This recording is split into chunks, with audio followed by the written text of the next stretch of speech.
Hi everyone, in front of me I've got Xiaomi 14 Ultra and let me share with you how to turn off running apps on this device.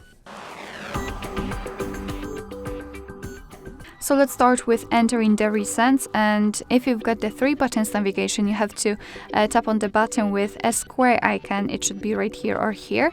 And if you've got the gestures, swipe your finger from the bottom to the center of your device, just like that. And after releasing the finger, you can see all previously opened apps.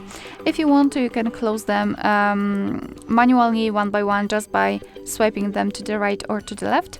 Or you can close all just by tapping on this X button. And as you can see, we've got this information. We can enter the recents again to check, and here we've got no recent items, which means that we just successfully closed all background apps.